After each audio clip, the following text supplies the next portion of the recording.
All right, welcome back to Hilly Reads. You can call me Hilly. Today I'm going to talk about every book I read this year. 74 books in total, which is crazy for me. I'm so excited about it. I'm excited to tell you about them. I am filming this the middle of December. So hopefully I'll get a few more in by the end of the year, but it's 74 so far. The little trick with this is I only get a minute to talk about each book, so that's going to be a little bit of a challenge for me. Some of them I anticipate this being a big problem for me, and some of them I'm going to struggle to have a minute. So, start with January. This was my best rated month of the entire year. I only read 4 books. Lower months tend to be 4-book months. All right, we'll get my timer going. All right, so the first book I read was Yellowface. Yellowface is about these characters, June and Athena. They're both writers, but Athena is way more successful than June, and then Athena dies, and June steals her the book she was writing about Chinese laborers. And Athena is Chinese, Juniper is a white woman, and she takes her book and builds that as her own, and then it's everything that happens from there. Really unlikable main character. Obviously, she stole somebody's book. She's like telling all these lies, trying to, scheme and connive her way so she's more successful. A lot of interesting stories here. I thought the most interesting one is kind of like who has a right to tell what stories. Even kind of it's murky for Athena. With some things she kind of co-opted for herself that maybe she didn't have a right to tell the stories either. Part of the ending was a little bit weird for me, but other than that, really great book. I mean, just in a minute. Let's go. All right. My next book is Gunslinger by Stephen King. It's the first book in the Dark Tower series. It is, man, it's about this guy Roland who's a gunslinger in this like alternate universe. The end goal is for him to get to the Dark Tower, but especially in this first book, you have no idea what that even means. And Stephen King admits it himself in the afterword and forward of each of these books. I've read 4 of them so far. All of them will be this year, obviously. He admits he doesn't know where the story's going. So, this one especially though is really hard to get through. Like maybe it could have been lower than 2 stars. I really wouldn't have continued the series unless it was like pretty widely known that like this is the worst one, and I was in a book club that was like forcing me to do this where we're all gonna read The Dark Tower together. It feels like it's written by 2 different people. It's really really weird. There are parts that like are story forward, and there are parts that are just like meandering, nothing that I didn't care about. All right, next is Beartown. This is my favorite. I'm pretty sure this is my favorite book of the entire year, and it's the 3rd book I read into the year. Didn't get better than that. Um, you see the thing at the bottom. Read this book. I wish everyone would read this book. It's hard for me to recommend this book to people because it's about hockey, and I have to say, it's about hockey, but it's not really about hockey. I love hockey, and so the people around me are like, "Oh, of course you like it, because it's about hockey."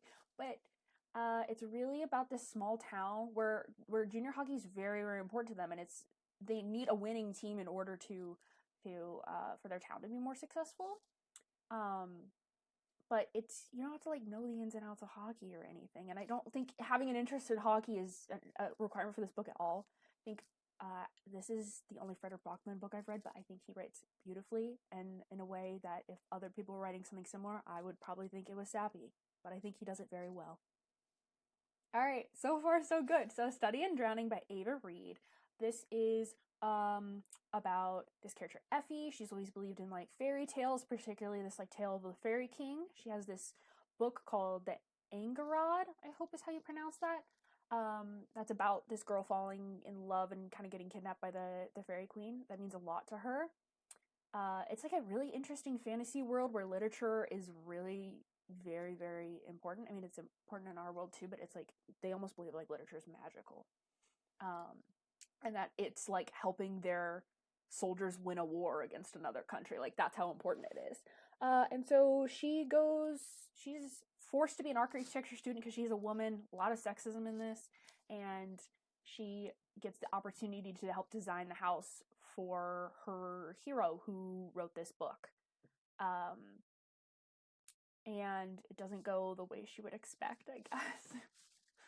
So next is the month of February. I read 11 books in February, which is, I think that's the highest number for me, so that was pretty exciting. So first is Portrait of a Thief. I've reminded myself to be not too mean about this one, so we'll try, but this is a book about these 5 Asian students living in America. They're Asian Americans, some of them are from China. And they get like recruited to steal back Chinese artifacts from these museums that have stolen them, basically, which is a super interesting premise. Unfortunately, I hate this book. I think it's bad. I think it's poorly written. It's from 5 different perspectives, but they all sound the same. It definitely has like stuff it should be able to say about like Chinese diaspora and being an Asian American person growing up like separated from this other culture, but like not being seen as fully American either. But I didn't think it brought anything very new to the table, and also all these characters are interchangeable, so I don't strongly feel the emotions of them. And the heists were boring, which is crazy. All right, next is Bunny. I swear I will not do that read this book thing for a lot of books, but like also read this book. You'll see. I don't do that for a lot of them. But this one's about Sam. She is a student in a program for writing, and there are these other girls in her same writing program. They call themselves the Bunnies, and they call each other Bunny all the time. They're like super cliquey, and they start inviting Sam to kind of join them. And so they're like smut salon is what they call their like little writing sessions. And this book's really weird. These girls like create these weird things that are even just beyond writing. And it's Sam dealing with that. The ending I really love. It's really kind of open-ended. I think this book's pretty open to interpretation. I made 4 of my friends read this book, and I don't think there's any other books on here that I made any of my friends read. I wanted all of my girlfriends' opinions on it. It's so weird. It's so great. I think everyone should read it. Next is The Trap. This book has like a premise that sounds pretty like kind of basic. Like this girl's sister goes missing and she tries to track down where her sister went. But I think it's really well told, and the way it all comes together and the way it kind of makes you reevaluate some parts that you read, I think is so good. So it might be the best thriller I read all year. There are chapters from the perspective of Lucy, who's trying to find her sister Nikki, this like woman who's trying to get back in as a cop, basically, and perspectives from this serial killer guy who has kidnapped a woman, and I kind of like how his parts are written. It's pretty like hardcore, but I thought those were interesting. It's like a little bit on the line of like how real is, would anyone talk like this, but it's good. Next is The House in the Pines. That's by Anna Reyes. My timer covers it a little, but a lot of people really did not like this book, and I think because it was kind of pushed as like a Reese's book club pick, I thought it was okay. In this one, Maya is, when she was like a teenager, she was involved with this guy Frank, and her best friend at the time kind of dropped dead in front of Frank. And then it's years and years and years in the future, Maya sees like YouTube security camera footage of another girl just dropping dead in front of Frank. And so she goes back to her hometown to try to figure out what the hell is up with Frank and how he's just making girls drop dead. I kind of get why people don't like this one that much. The tension's not like super built up, and you're kind of like, where is this going? Nothing's really happening. This character's not propelling the plot very much. But I still like really wanted to know what happened, so I still finished it, and I'm not like mad that I finished it. I just think it could have been done better. The end is really unsatisfying for some people. Next is Winging It, which is kind of crazy. This is the first gay hockey romance I'm going to talk about. I'm going to talk about a lot more, and I'm also going to have a video hopefully later that's talking about gay hockey romance and heated rivalry a lot. So watch out for that if you're interested at all. In this one, this character Gabe gets outed. He's like newly teammates with this other guy Dante, and their feelings kind of grow for each other. I really like Dante as a character. He's very much like a happy-go-lucky, nothing phases him kind of character, but he still has a lot of depth, and I think that was like handled really well. Their back and forth is pretty good sometimes, but after they get together, it's pretty boring. Nothing happens. I wrote Phil Esposito at the bottom because I think when these books have something that I really remember and really sticks with me, it's special. And this one, it's Phil Esposito because Dante is a Hispanic character, and there are not a lot of Hispanic hockey players like at all. And he, growing up, thought Phil Esposito, based on his name, was, and Phil Esposito was not. So it was like him as a kid being really excited there was a Hispanic player from the look up to, and there wasn't. This next book is Swordcatcher. It's by Cassandra Clare. In it, the prince has this person who is their sword catcher, who is like somebody who looks like them and kind of stands in for them in moments where they might be in danger, and they're kind of meant to take the bullet for them. This is a fantasy world, there are no bullets, but so Kel is his sword catcher, who's kind of brought in as like an orphan child and looks enough like him that he's a sword catcher, and so they have like a weird codependent relationship, of course, because they like grew up together. And there's also this character Lynn, who's part of the Ashkar, which is like a community that's magical, but is like really looked down on. They're kind of barred in their own like separate part of the city. And somebody's trying to kill the prince, of course. If you like Cassandra Clare, read this. If you don't, then probably don't. I really liked it. I wanted to be in the world, even though I think a lot of people are like, the world building's not that great, but I really wanted to keep reading. So this next one is Poetry on Ice. In this one, Robbie gets traded to this team where his like nemesis Ant is on the team. Ant is the real like he provokes Robbie a little bit more.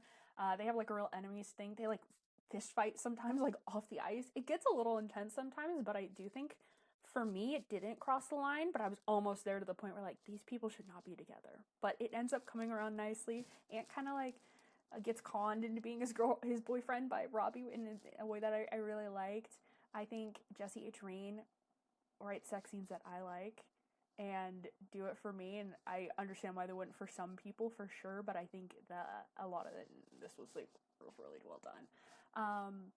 And so it can be kind of divisive. I think a lot of people don't like the way that Jesse writes sex scenes, but look it up. If you think it might be for you, it might be for you. But don't take any of the quotes out of context. Actually, don't look on Goodreads. So the synopsis I have for this book is like really vague, but I'm gonna like come out and say kind of what the thing is because I think it's important for reading this book. So it's about sexual assault. It's about a coach predating on children. Lou it's told in split timeline. Lou in the past went to this like fancy school, and her swim coach was a predator and groomed her. And then 30 years later in the future, somebody's trying to bring a lawsuit against the school for allowing this and other cases like it to happen. This book's kind of billed as a thriller. I don't think it like has the pacing as a thriller, and I think it kind of tries to do that with the back and forth timelines. I just don't think calling it a thriller really serves it as a book, but I liked it. I had it experienced as an audiobook, and it's set in like Ireland. The Irish actor's like voice was great.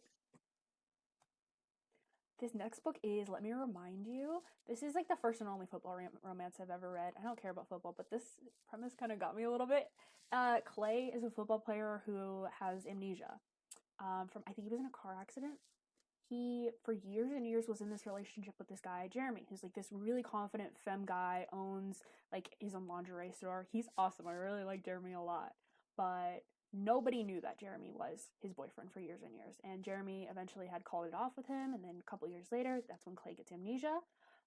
Clay's family kind of calls on Jeremy to like help him fill in some gaps because they were so close, but again, not knowing they were ever in a relationship. And so you feel for Jeremy a lot. It's tough, and he wants to be a good person, but it's hard with this person who broke his heart. This book is very soap opera-y. I love the drama in it. Again, there's amnesia. There's a bunch of stalkers. There's a gun. A lot's happening, but you still like their romance too, and they have some sweet moments. This is what I want, honestly. It's great. So next is Game Misconduct, Hockey's Toxic Culture, and How to Fix It. So it's a nonfiction book. I didn't rate it because I don't think it needs to be rated. It was a good book. I got a lot out of it. I think it's really crucial that we talk about this stuff. There's still a lot of like hockey fans I know who are like, there are no problems in hockey. There is no war in Ba Sing Se. And just kind of like don't even know about some of the stuff that's been going on even lately with like full-on rapists being allowed on teams. So they're acquitted technically, but they're alleged rapists, I guess. But this book is really helpful in kind of understanding how that stuff is perpetuated specifically in hockey. It's not just a society issue, it's also like an issue that is fostered specifically in hockey. And there's some good ideas on how to fix it. I don't think it goes far enough. I think one of the downfalls of it is it really champions this like NHL initiative for diversity that has really gone nowhere in years since, which is really a bummer. So this next one is Red Rabbit. So this is like a book of like a ragtag group who are going on this journey. It's like it's a Western, as you can probably tell from the cover. There's witchcraft in it. It's like it's got some horror like elements, but it's also like it's like a Western. It's a really good mix, and I like how the author writes. It's very like matter of fact, but I think it really worked and served this story. Some of the characters get a little bit more emotion to their language, but a lot of the characters are very matter of fact, and I think that difference in kind of the writing, even if it's like slight, really goes a long way to show the characterization of them. And I love a book that's like a journey, and it's characters that get randomly kind of put together and learn to appreciate each other, and by going through these obstacles, like really grow closer as a group, and it really got me. I really like this one. Next is the month of March. I read 7 books this month, 3.43. That's a pretty high rating for the month for me, so that's nice. This first book, we'll get started. Okay, so it's Soft Hands. I didn't like this one that much, unfortunately. Luca and Marco are hockey players, professional hockey players on the same team. Nolan is also a hockey player, but had like, I kind of forgot about this aspect of it. Even as I'm saying it, I forgot about it. Nolan had like an injury or something. He's not a professional player, but I think he plays like recreationally or something. And Luca and Marco have been like besties forever. They're like really in each other's pockets. They're really codependent. The beginning, there's like some pining between them that was the part I liked the most of it, but then they just kind of like get together and it's weird. It just like happens. Then they meet Nolan, who is aromantic. My biggest gripe is I've read a few of these where there's like an aromantic and asexual character and they're not allowed to have any fun ever for some reason. Nolan is like supposedly like really comfortable in his own skin, but it like spends forever like over explaining what being over aromantic is to him. To the point where I'm like, I know what aromantic means, but like it's more confusing to explain it this much. Like I don't know what's going on with this guy. Next is The Priory of the Orange Tree. I probably wouldn't have read this just based on the size unless I was in a book club that was reading this book. It's 848 pages. It's a lot. There's like a glossary in the back. Definitely use that because you can't keep track of all the names and places and things otherwise. There are a lot of characters in this book. It's about Queen Sabran. It's about this character Ede, who's in Sabran's court, and then Tane, who has been training to be a dragon rider. I think are the 3 main perspectives you get in it. It's long. It took a while to get into. It's hard to keep track of. Some moments I was in and out of it. I think some of the writing's good, and I think some of the writing is really weak. Anytime there was a battle scene going on, or anything where it was important for me to know who was where and doing what, really get lost. There's no description of setting. I can't picture it, and I think that usually comes pretty easily for me. Nothing like really stood out as a love for this one. I just liked it, and I'm not going to continue reading. This next one is Let's Do This. This is a reread for me, and boy did I did not remember this very well. I think it's like a lot of these 3-star hockey romances are like they're good to read in the moment, but they're not memorable. But I'll tell you what it's about. So it's Shaw and Burke. They play together college hockey. They're like best friends. They like live together, and Shaw one day like opens a package that's meant for Burke, and then that kind of like changes his perception of them, and obviously they get together. It was weird. One of them is a goalie and one of them is a defenseman, but like that kind of dynamic's not explored at all, which it's something I really want that from a hockey romance. That's like an interesting dynamic of like protect your goalie, and the defenseman and goalie have to work together really well. It's very tell-over show in this, and some of the hockey was a little bit weird for me. I don't notice that a ton in these, but I did in this one. And I like these characters, I like them together, but some of their plot points were just like not wrapped up or continued on well. So this book's The Nothing Man. It's by Catherine Ryan Howard, who wrote The Trap, which I talked about earlier and said was my favorite. So since I liked it so much, I wanted to read another by her. I didn't like this one as much. It's about the Nothing Man. Is this killer a while ago, killed a bunch of families and people. And Eve is a survivor of one of his attacks. He killed her entire family, and Eve wrote a book about the Nothing Man. So it's split between her perspective, not her perspective, her written book, and this supermarket security guard Jim reading about it. And I don't like Eve's writing at all. I think it's bad writing, but I think Catherine Ryan Howard is a good writer, but I think she tried to write differently for Eve, and it's bad. I don't know if it's supposed to be intentionally bad, but it's hard to get through sometimes. It's just like, it's a lot. And a lot of the plot is a man reading a book. You don't know kind of where it's going for a long time, but not like in a super edge of your seat way, because again, you're like slogging through Eve's bad writing. And didn't love it. The next one is A Sweet Sting of Salt. I don't want to like over synopsize, spoil what this book's about, but it's a sapphic story.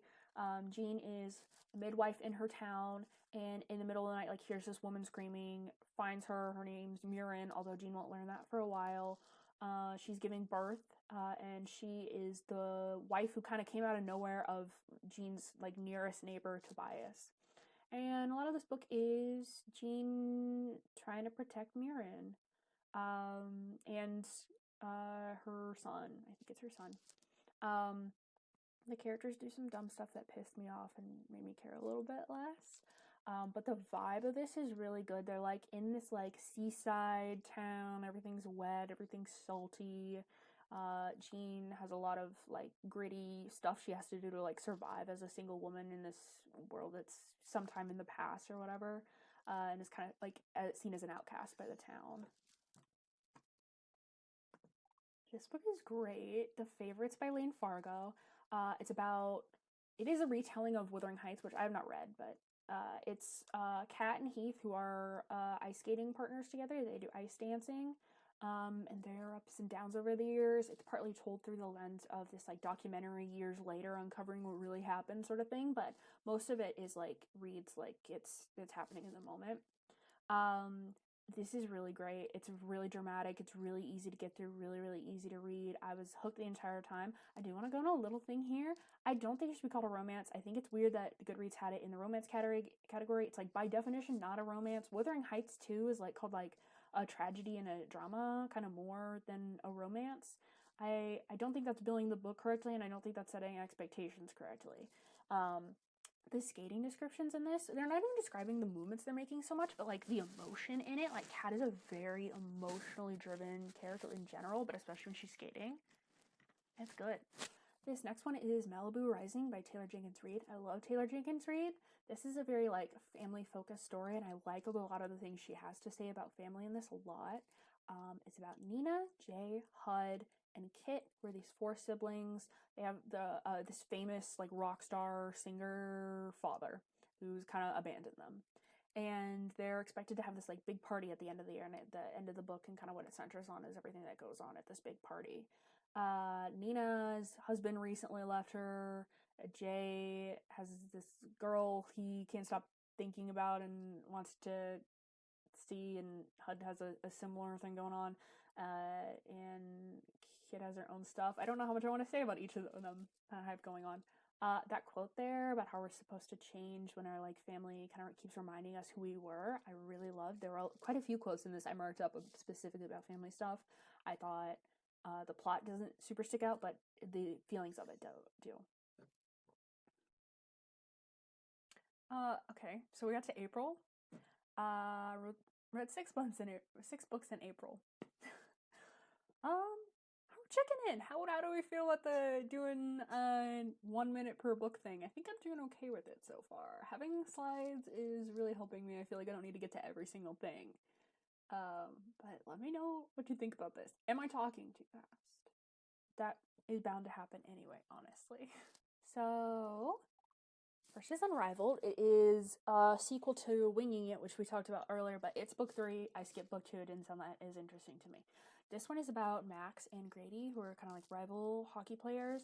They each like see the other one on, I think it's Grindr, and they're like, "There's no way that's him. I'm gonna show up and like chew this guy out for using fake pictures." And then it is them, and then they hook up.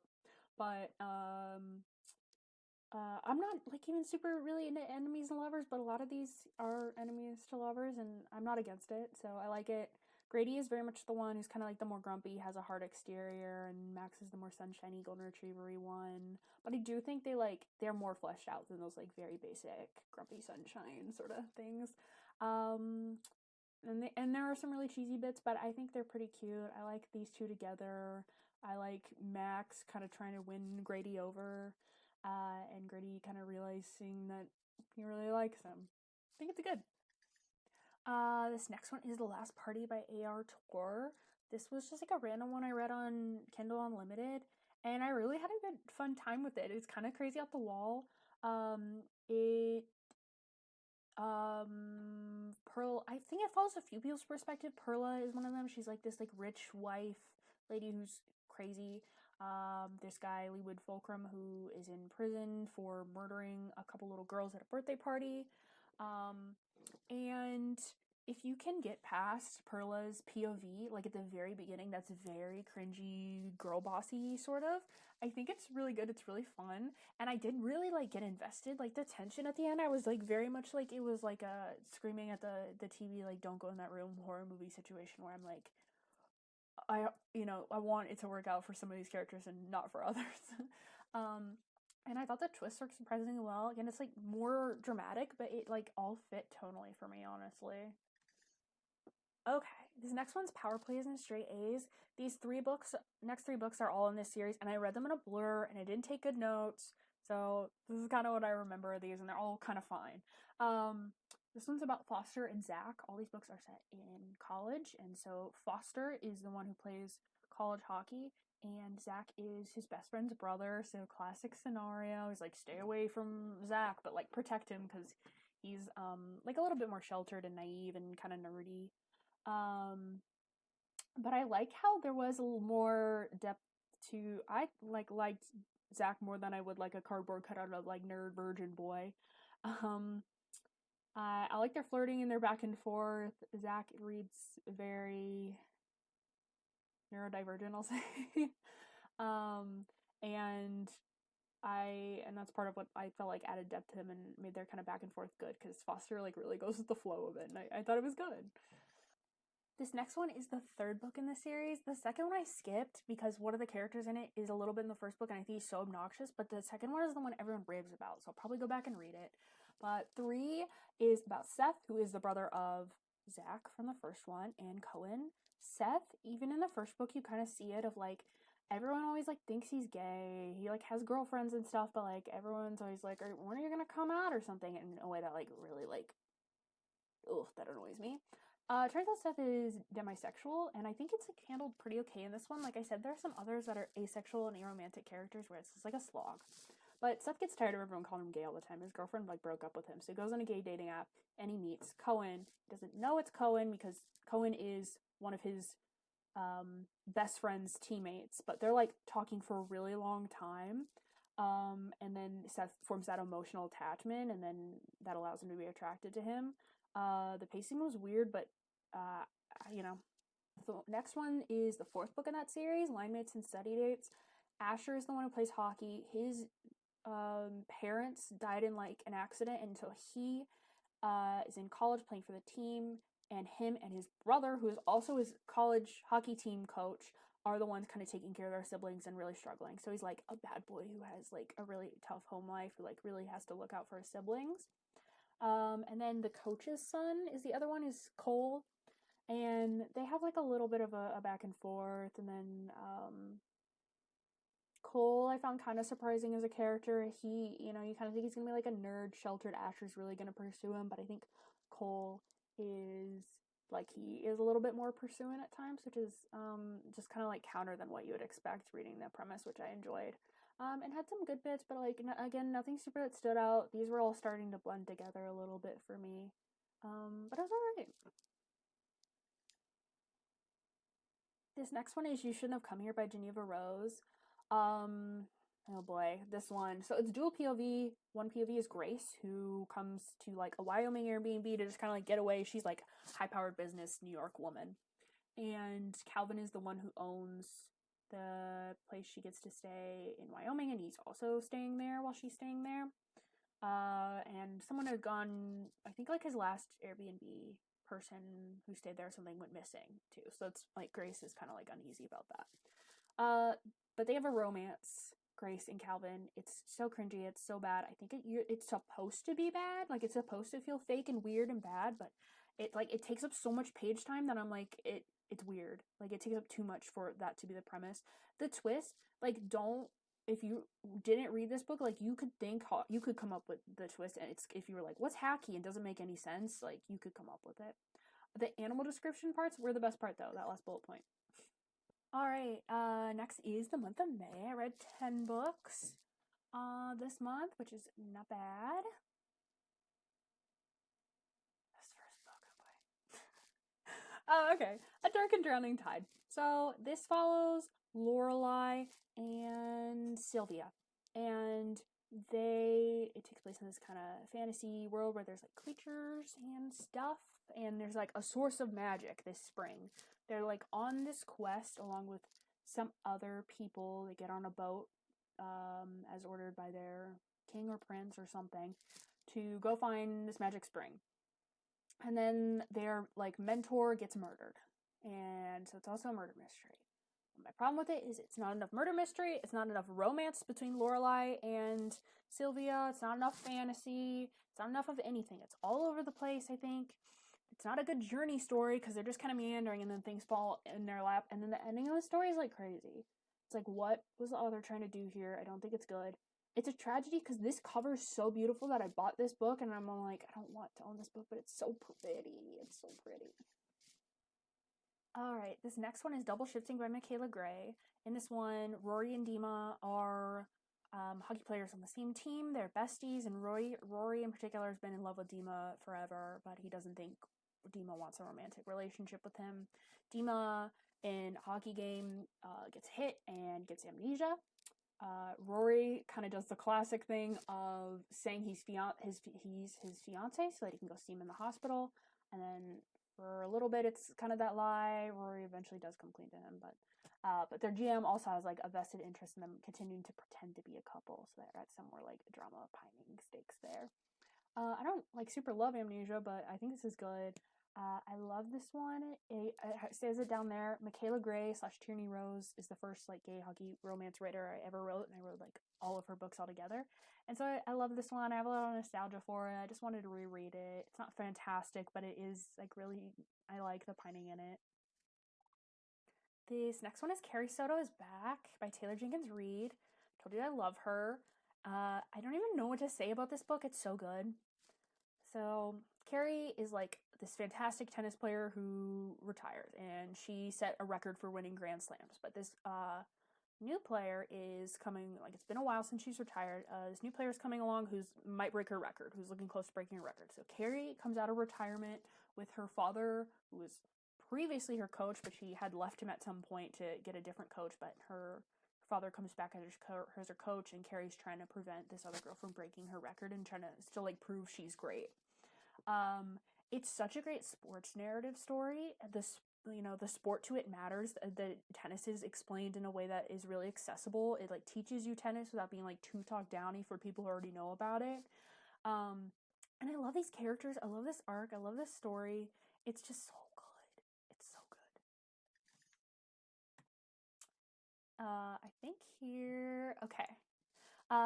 Next is Four Found Dead by Natalie D. Richards. It's basically a story where these like teens who work in a movie theater in a mall that is like soon to be demolished, I think. They like were working late one night, they're wrapping up, but then they get like locked in and there's somebody with a gun, and um they're trying to survive basically. I thought it was pretty forgettable. The synopsis I have doesn't explain the characters, and I don't really remember them either. I mean, Jo is the main character, and she's kind of like a meek person. That's kind of her deal. Don't remember it super well. I was like 3 times reading the audio, which I never ever do on an audiobook to get through some parts of this.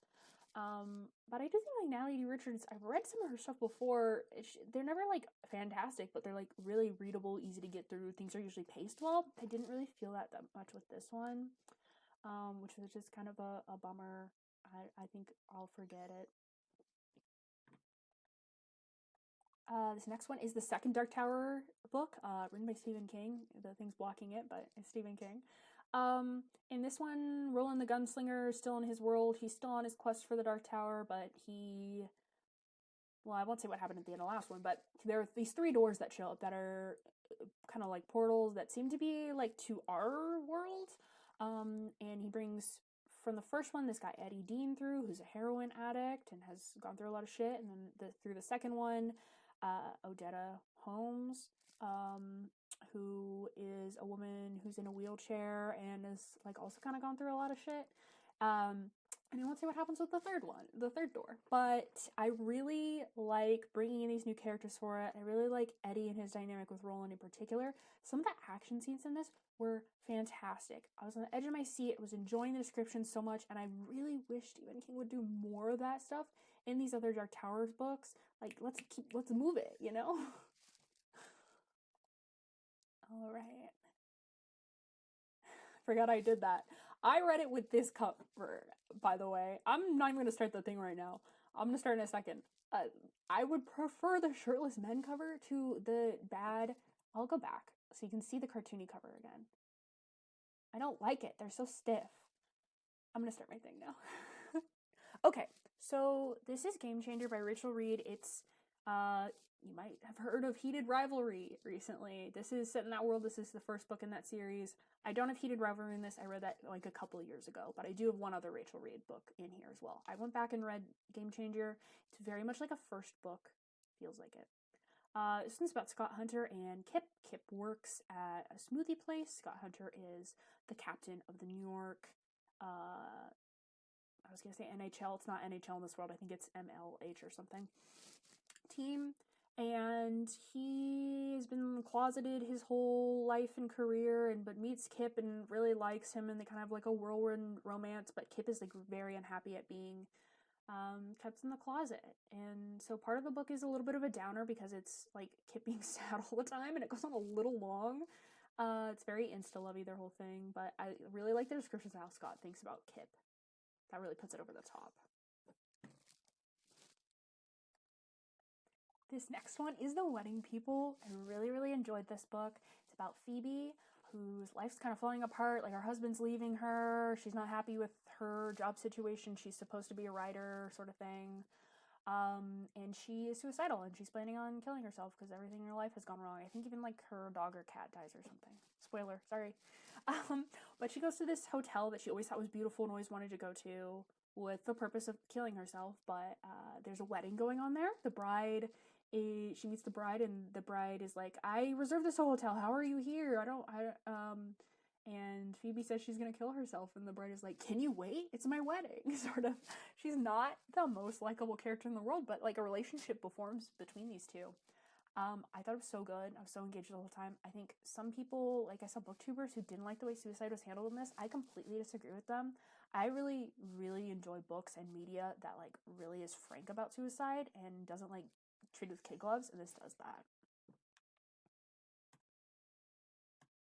All right, this next one is the other Rachel Reed I read this year. It also came out this year. It's set in the Game Changer world, so like Ilya's not going to randomly show up in it if you know who that is.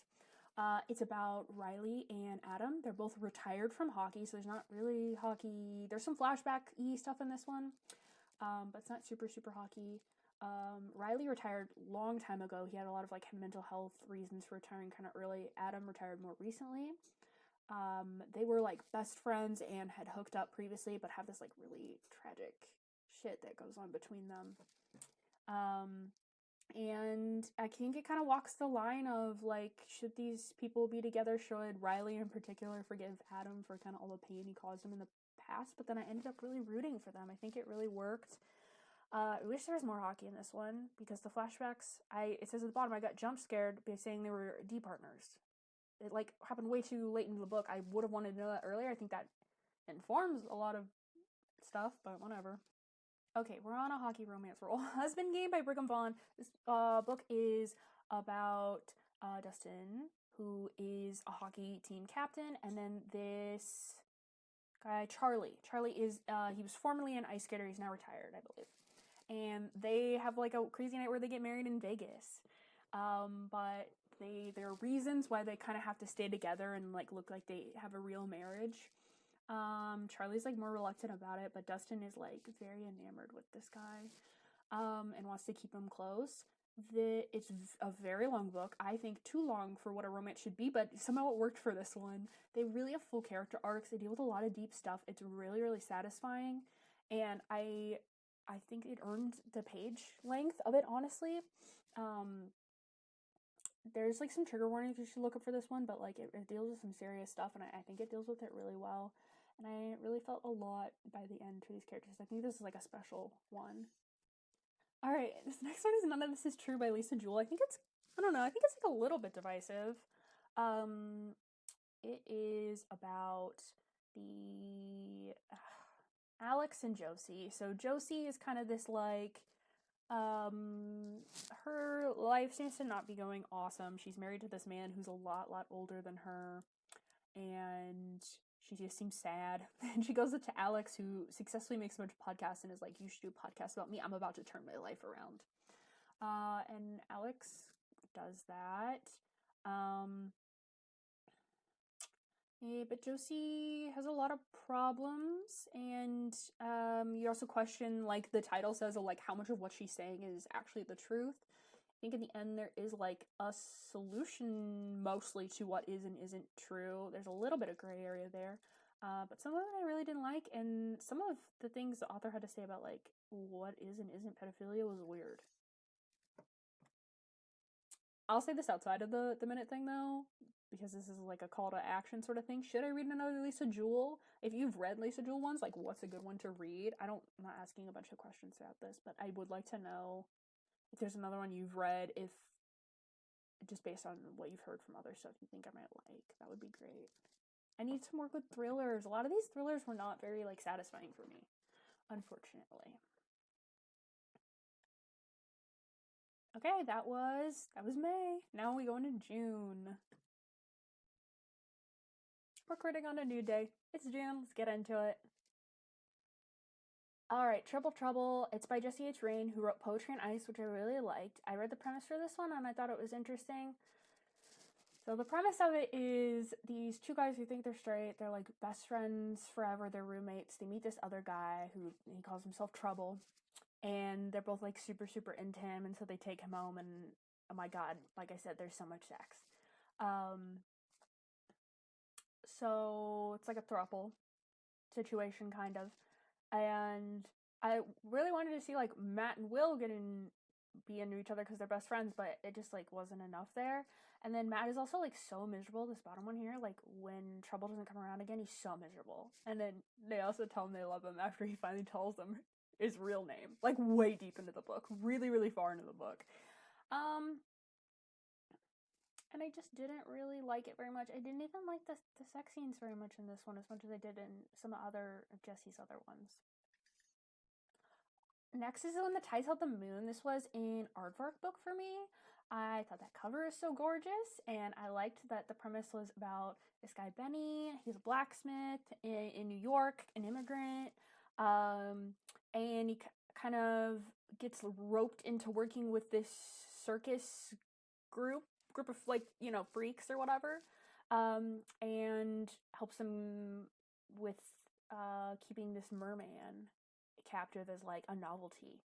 And they fall in love, and I really liked them, and I liked their relationship to each other. I wished like the group of freaks or whatever was like a little bit more fleshed out, just a little bit more. I would have liked to like that found family aspect of it a little bit more.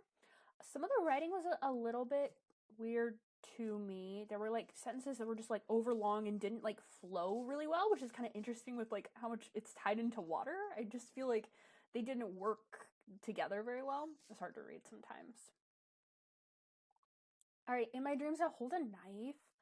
This one is following this girl Jessica who went to this college. She had this like group of friends that all like are have their own like archetypes. None of them are very likable. um, but there was one of their friends was murdered previously they went to school, and they're back there now for a reunion. I don't remember if I said that.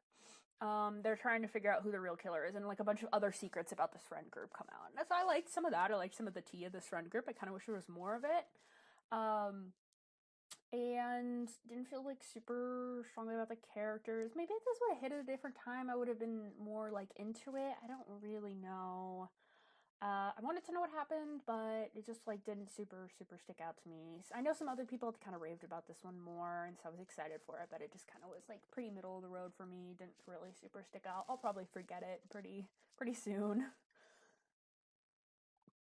So this next one's the Head Game. It's the sequel to the Husband Game. They're all like there's like 5 books in this series, and they all do like fake marriages, which is something I'm not like usually super into, but whatever.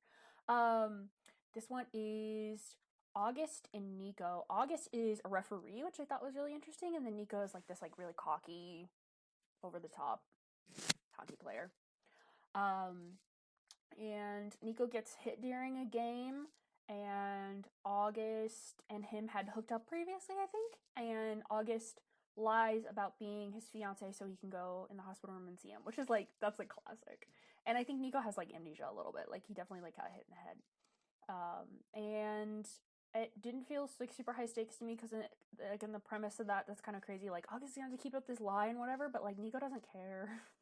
He's like, wow, that's crazy you did that, bro, and like whatever. He's like super into him, which is cool, but like that part is cool, but like it didn't feel like there was high stakes because it didn't feel like Nico cared.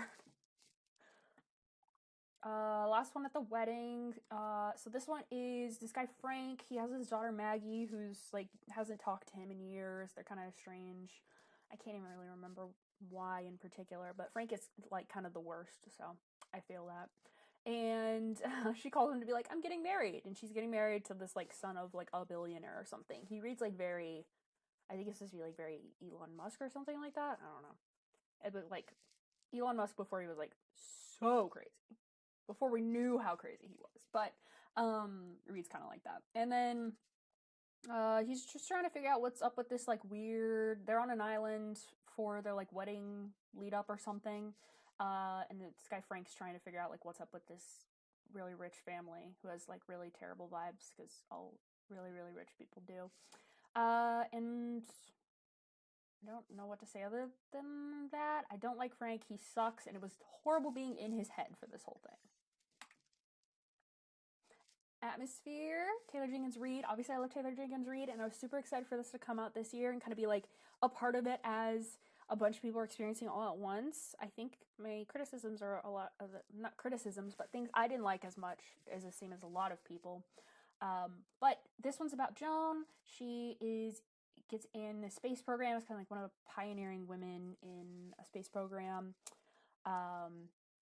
And she meets Vanessa, and they fall in love, and Joan is like really has like a niece, and she's really protective of her, and she goes to space at one point. Vanessa goes to space at one point. They're astronauts. But I wanted more space stuff. It kind of starts with like you think she's gonna go into training and stuff, and I want kind of some of that space training stuff, but it really speeds through kind of that, and also like Joan even being in space.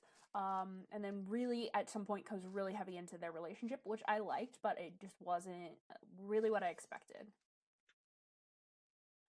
But I like this okay. Next one. Oh, I forgot I did this. Okay, so I won't time myself for this. This is my little sidebar. I don't have any other ones of these. This is my Taylor Jenkins Reid rankings. Just because Atmosphere in particular made me think about that because I was a little bit disappointed by it. Carrie Soto is back, which I also read this year and talked about earlier, is my number one favorite. Love Carrie Soto is back. And then The Seven Husbands of Evelyn Hugo, which you've probably heard about. It's about this like old school Hollywood era actress and goes through her life. And it's really great. It's a really great book. Would recommend to like anyone. And Malibu Rising, which I also read this year. So I talked about that earlier. Atmosphere, which I read this year, and then Daisy Jones and the Six I haven't read yet, which is kind of wild. But I'm gonna read that. Try to read that early this next year, and then we'll see how that ranks for me.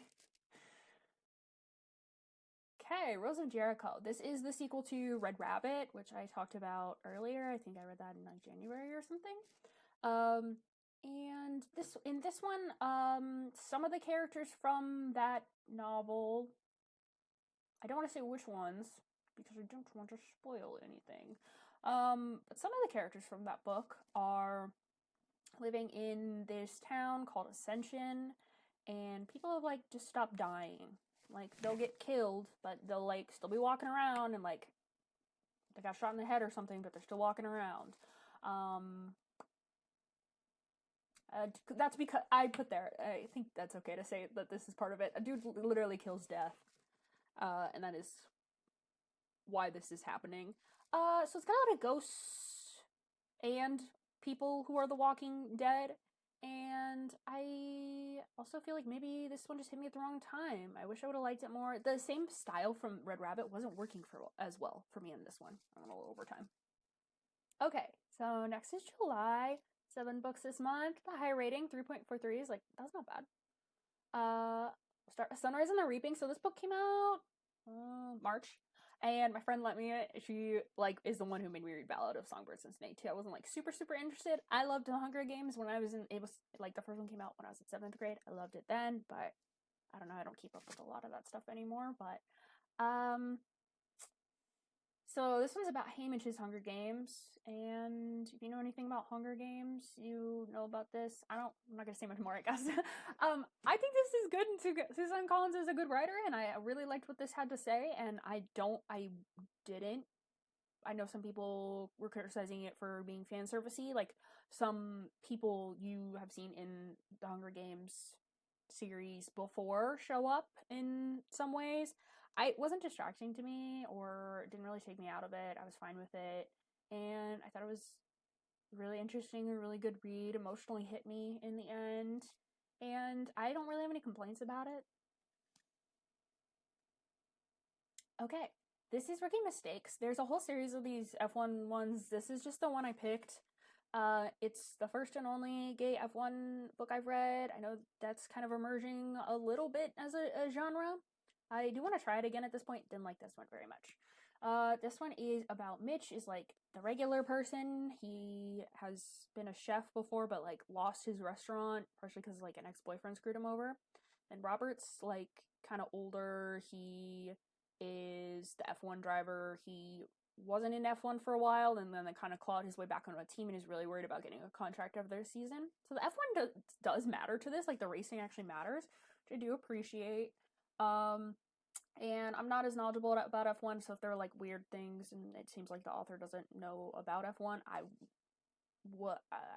maybe would be able to pick that out, but I didn't really pick out anything in this. Pretty boring, low plot. I guess the F1 matters, and Mitch has his own arc, but it wasn't super investing. Okay, this one's a gay cowboy book. It's called Stirring Spurs. There is like a series of these that I think different people wrote. I've never read an M.A. Wardle book before. I think he's like pretty popular. But this one I didn't like super love. It's really short, but also doesn't have a plot. Basically, Boone works at this place called Rainbow Ranch, which is very like inclusive, LGBTQIA plus friendly, and he is gay, I believe. And he is like the cook. He like is not. He doesn't do a lot of the other work. He is like the caretaker, cooks, takes care of everyone in that way. And the way like he's described in that way is like you're hit over the head with it a little bit, but it is also like nice, and I do like that characterization of like him. And Wiley is like less well defined. He's like this guy who like shows up and is like, I'm always moving on and that kind of stuff, but he doesn't have a like kind of like gruff like bad boy, don't get too close to me energy. So I don't know. That quote at the bottom, read that because I feel like that really sums up my thing, and I ran out of time to speak, so I'll stay here for a minute so you can read that. And I'm not technically cheating on my time limit. I'll rest my timer while you do that. Okay. The Wastelands next, the third Dark Tower book. Like I said, feels like the story's moving now, but it doesn't have as much like actiony stuff from the second one that I pointed out really liking earlier. And again, I don't really want to spoil where this is going, but they're like getting further along the path of the Dark Tower. There's a train in this one, as the cover would lead you to believe. What else do I want to say? The train described in the book looks nothing like the train on the cover. It kind of pisses me off. They made the train on the cover look like hardcore. It's like got a skull and stuff on the front. And there's no. It's like literally described as like being pink in the book and stuff. Anyway, I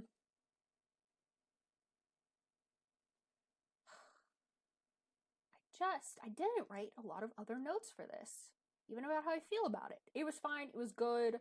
Slow in some parts, but fast in others. Didn't have like the weird all over the place writing from the first one. Was more in line with like how I felt about the second one. So it was good. Okay, this one's fantastic. This is one of my favorites. I think I voted for this in the Goodreads awards for in the horror genre. Bad Eater and Other News for Corzang. I don't want to read about the pandemic. I'm like very much like we don't have anything interesting to say about it yet, but clearly we do. I mean, Kylie Lee Baker did that and made me want to read about something that is set in the pandemic. So it's about what is her name? Cora. It's Cora. I mixed her up with her sister dies. So Cora is like a crime scene cleaner. She witnessed her sister dying. She was pushed in front of a train, like a racially motivated awful attack. The killer's not found. Cora is like kind of haunted by ghosts, including like her sister. And she's working as a crime scene cleaner and kind of haunted by a lot of gory, creepy stuff in that too. I don't want to say more than that really. Read it though, it's really very good. Okay, I don't remember this one super well. This is one of those blur hockey books, but I read it a 3 because it was good enough. So Remy is divorced and he gets traded to a team where Grayson like came out and had a horrible experience with it, doesn't like his team, he's like really unhappy. And it's pretty sad. And I am kind of struggling to remember how well that resolves. But they like do like a friends with benefits situation, and then they start catching feelings for each other. There are some key moments that I do actually remember, like little things that stick out. But I don't really want to get into them here, the specifics of them, because it like won't mean anything to you. So it is like good enough to have a couple moments that stick out, but not like super memorable in general. Yeah. Okay, next is August. I need to point out, basically, I'm not going to even diminish my timer. I need to point out that the stars breakdown for this month is like really wild. At a 2.5, a 1, a 5, a 2, a 5, and a 2. I feel like I rate things like a 3, 3.5 a lot. 2 5s in a month is crazy. 1 1 at all is also crazy. I think I had like 2 1s all year. Like what a roller coaster of a month. So we're gonna get into it. I don't even know what's about to happen. Okay, Changing the Game. This is in the same series as the one I read before, but that was the 4th book, and this is the 1st book. Even the synopses I have the synopsis of the book off to the side, and it so doesn't even pretend it like super has a plot. So I don't know what I'm thinking with some of these, but there's this guy Sam, there's this guy Troy, play on the same NHL team. It literally and then sparks fly. That's kind of all the synopsis says, and there's no drama. So little to the drama, like there's no story. It's like a really light, easy read. I must have liked them okay enough together to like finish the book. But nothing happens, and I have 20 seconds left, and I don't know what to say. I don't know what to say. I have a synopsis here. It's not helping me. So I rated it like a 2.5, which is, a 3 is the norm for like a boring one. So this is even more boring. All right. So the family game. So in this, Harry is a writer, and she has this fiance Edward who has this like rich family and is like perfect, but it's like very clear in the way she describes him. She doesn't actually love him from the start, from the get-go. And his family's, you know, weird, like all rich people are, like I said earlier. Weird and bad, like all really, really rich people are. And she has like weird stuff going on with Edward's dad, Robert. It's kind of like challenging her a little bit. Um, it, I understand why somebody said if you like Ready or Not, read this book, but I also want to fight that person because like what? It's not anywhere near the same quality, not anywhere near the same like level of like nuance to not even nuance to the characters, but like you don't cheer for the heroine as much. There's not as much to the themes of it. It's not that the games itself are weird and feel low stakes at times and bad. And I can't say more. But it's bad. It's a bad book. I didn't like it. I got really, I'm cheating right now. I don't even care. I got so lost at the end. Part of it I was listening to an audiobook. I was really trying to pay attention, so lost at the end. I'm like, what is going on here? But I was like, I don't even care enough to like try to figure it out. Just like, there's so many names of people I don't care about because they're all the same. They're all the rich people are all the same. It's like rich woman, rich man. Every rich woman is the same. Every rich man is the same. Indistinguishable. So it's bad. Okay, but this is the thing with this month. It's highs and lows, baby. This is a 5. It was like really competing with Bad Eater for my favorite horror of the year. When the Wolf Comes Home by Nat Cassidy makes me want to read a lot more of Nat Cassidy. Oh my gosh. In the book, this is the opposite of the one before, literally, where like I care about the main character of this book, Jess, so much. And she's not like a perfect character. She is nuanced. And there are parts where you're like, how could I possibly be like this invested in like rooting for her when like even she's like thinking terrible things or like she's her back's really against the wall. You understand the whole time, but like, and she's like kind of funny, but also like really not funny too. She's great. She's fantastic. She comes across this little tiny boy. I think he's like 5 years old or something, and she is trying to protect him. There's like a crazy wolf creature after her, and the horror's so good. The body horror's so good. The way it's described, awesome. The plot really pays off with these little realizations and things that like click, and it, oh my god, when they click, it's so good. It's so good. Love this one. It's a really great book. I wish I could, this is a book I wish I could read again for the first time, like knock it out of my head so I can experience for the first time again. Cheating again, I don't care. Because there's another bad one. I mean, whatever. Everyone here is lying. If you have thrillers to recommend me that you think would work good as audio, please do that. I don't, but what I don't care about that much is like these ones where it's like, isn't it crazy? Everyone in the suburbs has like a secret, and like half of them are like affairs. Those are not interesting thrillers to me. Sorry, spoiler alert, there are affairs in this book, like 3 million of them. Whatever. Actually, it says in the synopsis, William Muller is a family man on the surface, but he's having an affair. His daughter Avery goes missing, and then it is trying to figure out what happened to her. Yeah, it is one of those like neighborhood ones where, oh my god, everyone in the neighborhood has a secret, and some of them connect to what happened with Avery, and some of them do not, but it's all part of the figuring out what happened to her thing. The ending was maybe the best part because it was kind of like, it was a little braver in that it was like a little bit of you had some satisfaction, but a little bit open-ended as well. So I liked that. This one, see, this is a crazy roller coaster month. I'm glad my mom died. Uncontroversial opinion, this book is incredible, and Jennette McCurdy is a really strong writer in it, and I'm really excited for her like narrative book that's going to come out this year. A lot of people read this a while ago. I felt a little bit late to the party, but that's also fine. It didn't ruin my enjoyment of it. And a lot of discussion around this book sometimes people just, hey, oh my god, her mom's crazy, sort of thing. So she is like really recounting her life, what it was like to be on iCarly, how much she kind of like hated acting, was kind of forced into it by her mom, a lot of stuff with eating disorder that her mom especially like encouraged for her. Just like a really was into it the entire time, made you laugh, made you cry. Really, really strong book. Very glad I read it. And didn't like let it pass me over completely. Alright, I believe this is the last for the month. Fire and the Ice. Yeah, this is a below par for me one.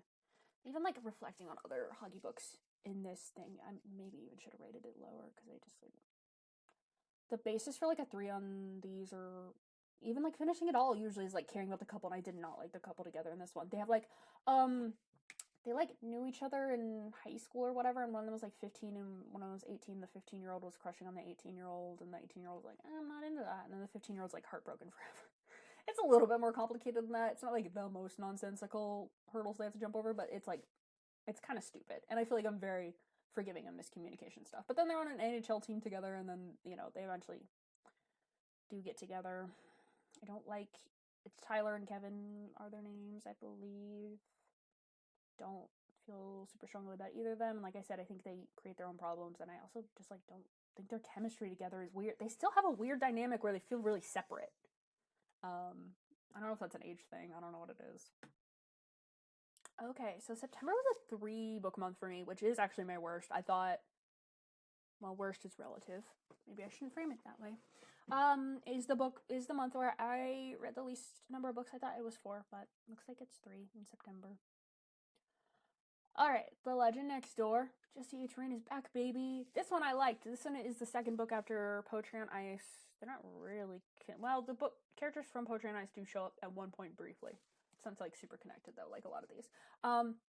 The hockey player in this one is retired though, so it doesn't have hockey as much kind of in it as Poetry on Ice. Like really used the hockey they played together as like a characterization development thing, and I really loved that. But this one, Ben is a retired hockey player. He lives beside. Oh no, what's his name? He lives next to this guy who's a lot younger than him, and Ben also his wife died, and he has a kid. And the guy next door to him is really cute with the kid. They have sex. There's one moment in this that was so sweet that I think about it a lot, honestly. And so that was part of what really, really stood out to this. I like these two together because I like how sweet the guy is to his kid. And that one moment in particular is so good. It's so good. But not much happens. Made shading a little bit. Okay, With a Vengeance by Riley Sager. I've never read a Riley Sager before. Maybe I won't read another one. This didn't really inspire me that much. I didn't find the writing to be anything to write home about. Haha. Okay, so Anna lures 6 people who ruined her like family, like drove them to ruin. Her family was like train people. They had a train company or whatever. She invites 6 of these people onto a train to like get revenge, kind of. She is not planning to kill them. She is planning to take them to law enforcement, but like toy with them a little bit, or like make them like confess that they like ruined her life and her family's life, basically. But then people do start dying, and she has to figure out, she has to like kind of protect these people who really screwed her over and she really hates, which is interesting. Stuff kept happening throughout though. I did think the pacing was really good. If the writing didn't always throw me anything special, and there are little twists throughout, it was enough to like keep reading and keep a good pace with it. Alright, we have reached the reason this was a 3-book month for me. I hate this book. 1.5 stars seems generous. And I think why I rated it that is because I really, really wanted to know what happened. Even if I hated the characters and hated the writing, for some reason I was like, I have to know what happened. My friend lent me this, I was complaining about it, and she was like, you could stop reading it, you don't have to keep reading it. I was like, I need to know what happens. And I think I'm going to cliff notes the rest of the series. I'm not going to read them though, because I hate this writing, but I won't read another Olivia Blake book. I know that. What happens with this one? There's a magic society thing, and these 6 different people have to compete to be in it, and all of them suck, and they spend so much time going about how interesting and clever and wonderful they are, but nothing they do shows that. It just shows that they're lame and boring and really up their own asses. I did not enjoy this book. And the end of it, I got like pretty lost. Even though I did want to know what happened, I got pretty lost. Alright, it is October. October was my worst rated month of the entire. 2.67 is not awesome. I read 4 books. One of these, I'm gonna have a hard time sticking in the minute constraint. This is not that one though. This is another thriller one. This woman, it's another one where a woman is marrying a rich man who she doesn't really super like that much. Her name is Abigail in this one. She is on her honeymoon though, and a man shows up, and she's on her honeymoon at a weird island that her rich husband had a weird hookup with, and not like a hookup like he hooked up with a person, but he has an in with this weird island. And someone that she had a one night stand with at her bachelorette party shows up at the island. But that is also kind of not super what the plot is about. But that is how the book is pitched, so that's what I'm gonna say. I don't care about these characters. I did not think the twist was very fun. I thought it was really hacky, and I thought the dialogue around it was very going in that direction. It felt very fake. Start my minute. The Unmothers. I did not pick up on the irony of I bought this book when I was in Louisville, Kentucky. I didn't pick up on the irony of buying the weird horse girl book while I was in Kentucky. But it's called The Unmothers. I don't remember if I already said that. Marshall is this woman who is experiencing grief and is kind of sent on this, is a journalist, and she's sent on this weird assignment to this really small town where there was some article and rumor that a horse there gave birth to a human child. So she's there to figure out what's going on with that. And the atmosphere is really well done in this one. This weird, bleak little horse town where all the teens are doing drugs and bored out of their minds, and horses are everything to these people. It gets really emotional at points with their connection with these horses in a way that was really interesting and very intense. Kind of slow, but good. I liked it. All right, this will not be one of those ones where I struggle to fill a minute. It's a choose your own adventure book. It is written for kids. It's a Mothman one. So language it's written for kids. It's super simple. Ideas aren't super fleshed out, but some of the endings have cool ideas in them. There's aliens in it. There's obviously Mothmen in it. You kind of learn a little bit about the history of the Mothman that I think is real. It's really short. I think it says it's 200 pages, which is kind of more than I expected. So I am counting it as a book I read this year. I read all 200 and whatever pages of it. But again, super simple language. What is a good? I don't know what good criteria for a choose your own adventure thing is. Is it that all the endings should feel satisfying? I don't know if that is necessarily the case. I mean, they didn't, and I think that was fine. You're just gonna go back and do it again. I had fun, but I didn't rate it obviously because I don't know how to rate something like this. Oh boy, this one. Okay. Theory of Dreaming is the sequel to A Study in Drowning, which if you remember a million years ago in January, I really liked that book a lot. I can't remember if I rated 5 stars. I really liked it. This is a sequel to it. I do not like this book. Things I said about the first book that I had bullet points on that I'm not even sure I got to is Effie in the first one really walks that line of kind of being could easily feel too whiny. And in this one, boy, does she jump over that line. I think it's really, really hard to write a story in which your two main characters and kind of the only characters really in it, because the rest of the people are these cardboard cutouts, are very, very severely depressed and have a horrible relationship with each other. And it's not toxic in a super, super obvious way, but it's not good. And it's hard to write a good, interesting story with people in that situation, and I do not think Ava Reid accomplished that. And I did not want them together in the end. That's for sure. Bad. So bad it made me rethink if I liked the first one even. Alright, so this next month is November. I read 4 books in it. I also, my first video I posted was what I read in November, so if you want to hear me go more into depth on these books, and I definitely had some more thoughts that I do not have the time to get to in a minute here. If you want to do that, go over and watch that what I read in November video. The first one here is Everything is Tuberculosis. So John Green kind of became fixated on tuberculosis, and he wrote a book about it, about how it really is a problem that could be solved, how it's been a problem throughout history, how it impacts individuals, how it impacts culture and fashion and our perception of people. And it's really good. It's really informational. I learn a lot. A lot of these different chapters touch on different things. Like I said, like there's a fashion chapter and stuff. But it's also like really personal and moving. It's like as good as a book about tuberculosis possibly could be. And you know, I have that background of listening to like Crash Course and stuff, so like I'll listen to John Green talk about a thing, and I just think he's a great writer, and it really balances being informative and being personal really very well. Okay, Botanist Guide to Parties and Poisons. So I had more to say about this in my other video. My friend recommended this to me and said he really liked it, and I just found out when I talked about it with him that he actually really liked the second one a lot more. So maybe I will read the second one.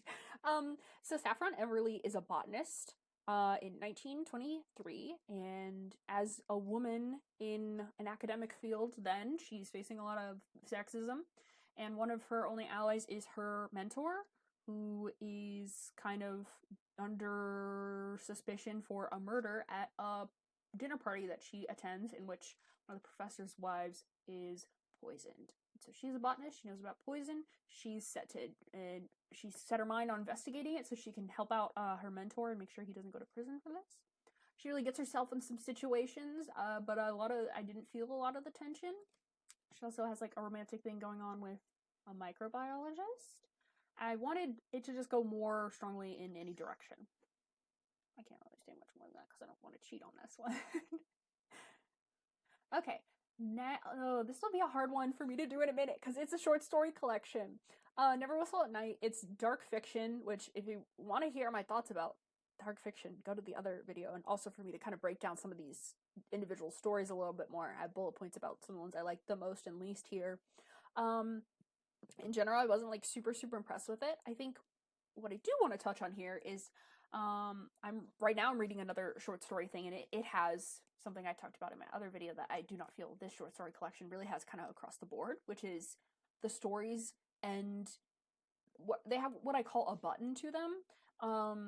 And I don't know if there's a better term for it than that, but there's an ending or a thing that like sticks out to you. Usually like with the end, there's like a strong image or a crazy end or a twist or something. I think you really need that for short stories to be really good, and most of the stories in this did not have that. A lot of short stories I read before, like Stephen King ones though, and he's very good at doing that. This one did not. And then the last one for this month is The Empress of Salt and Fortune. This is the Singing Hills cycle. I think there are 7 of these books. They're really short. They're like 100 something pages. I read this and I picked a day and was like, I'm gonna read this all today. Short and sweet, leaves you wanting more in a good way. This one I should give a synopsis for, I guess.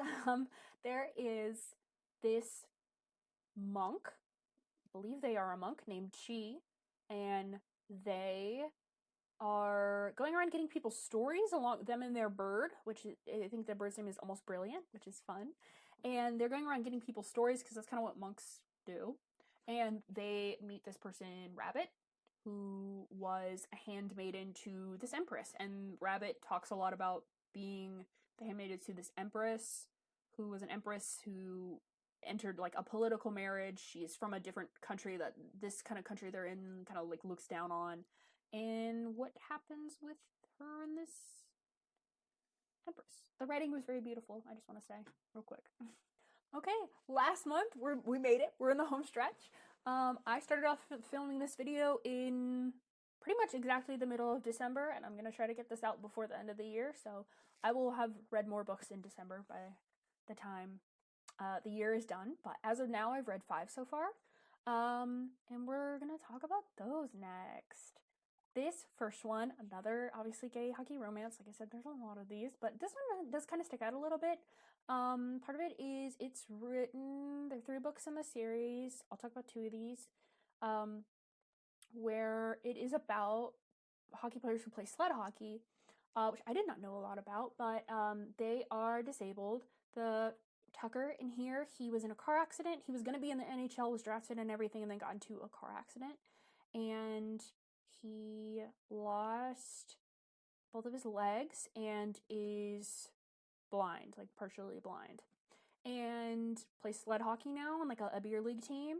And he goes to Vegas and gets married to this guy Amadeo, and then Amadeo comes looking for him and is like, what the heck do we do? And it's really good. I enjoyed this one. I like their dynamic. Like I said, it like stood out to me. It had some different stuff in it than I normally see, so it's good. Next is How to Solve Your Own Murder. I didn't love this one. In this one, Annie is a woman who had this great aunt Frances. Great aunt Frances, when she was like a teenager, got at a carnival, got a fortune from a fortune teller that was like, you're gonna die, basically, and spent her kind of her whole life basically being paranoid about this. And then well, you're gonna get murdered specifically, not just you're gonna die. And then she does get murdered while Annie is around. She never knew her great aunt Frances, but she's like in her will reading. And as part of her will reading is you get my stuff if you solve my murder. So she's trying to solve the murder, which is like a really cool premise of like there was a fortune to this and great aunt Frances was trying to solve her murder before it even happened. But an execution wasn't super invested in it. There's like a lot of names and a lot of people in this one that like don't stick out in this like small town. It's split into parts of Frances's in the past and Annie's, and I like Frances a lot more. I really wanted to get to those parts, and I like the style of those a lot more. I'm going over a minute, but next, so fourth Dark Tower book, Wizard and Glass. This one is like the first 100 and something. It's like a 800 something page book or something. First 100 and something pages are set like in the present story. It's still like Roland and Eddie and Odetta or Susanna now are all, you know, going on their quest for the Dark Tower. And then the most of the book is flashback of Roland. And then the end is them in the present version again. And the end is very Wizard of Oz, and I don't understand or like why. Which is like a weird little detail for me to just sprinkle in there. But it's mostly flashback. I don't like the flashback. The flashback is too detailed. It is literally in the story is Roland telling them his past. And so I wish Stephen King would have taken advantage of that and really cut down on it. And we talk about the most important things, but no, we talk about every single thing. It's literally from other people's perspectives too. So you're really getting every detail. It's too much. It's too long. Okay, Pucked Up. This is the next one in that series. It's talking about the sled hockey players. Tucker and his two friends in particular are really like set up in the first one a lot. You can tell that like love stories are coming for the other two. So this one's about Bowden. The three of them have a very strong relationship, and it's really interesting to see their friendship in these a lot, which I like. I like having that other dynamic. It's not just about the relationship between these two people. There are other people who matter to them in the world, and it's very clear. This one's about Bowden. Bowden has cerebral palsy and comes from this like NHL dynasty family, and they wanted him to always win the Stanley Cup, but he has cerebral palsy and he is playing sled hockey. And so they like look down on him for it, and he really wants to get back to the Paralympics. And then he meets this guy, Hugo. They hook up, but he's like very much like a don't even know your name. Bowden is very much like a don't even know your name, we're gonna hook up person. But then Hugo becomes the coach of his sled hockey team, and Hugo himself is not disabled. And Bowden's mad about this. He's mad about that he hooked up with them, and all my bullet points there. All right, and this is the last book, which is exciting. Then we're gonna be done. All right. Blood on Her Tongue by Joanna Van Veen is like a gothic horror book. It centers on, we're in Lucy's perspective. Lucy has a twin sister named Sarah, and Lucy gets called to Sarah's home where Sarah lives with her husband, Michael, and Sarah, recently they pulled a body out of the bog recently, and Sarah's kind of haunted by this and is also acting crazy. And Lucy's trying to figure out how to help her sister. She wants to figure out what happened, what's up with this bog body. And this book is great. It had some really strong writing. It had some really, I point out some like word choice there. The word choices were really intentional, and some words I didn't know were used that I thought were like perfect. They were incredible. And oh my gosh, I didn't finish my last bullet point there. Oh well, I'm keeping this. This book is sick in a good way. It's gross. Loved it. All right, and that is the last book. I don't have a good like ending slide. Fireworks. We did it. I talked about every book I read this year. Oh my goodness. And I gave a minute to each. This is crazy. Thank you so much for watching. This was really cool. If you wanted me, so because I started BookTube really, really recently, I didn't like have a what I read every month sort of thing, except for November. So if you want to hear me talk about any more of these other books, let me know. I would love to like roll them into another video. Maybe, you know, a video that's, you know, fits like a theme of or something. If I'm like reading horror books or hockey books. I am going to talk more, like I said earlier, I'm going to talk more about gay hockey romance. I have a lot more thoughts on that I did it. I kind of intentionally left out here, particularly with Heated Rivalry being a TV show out now that I am so excited about and is so good. I love it so much.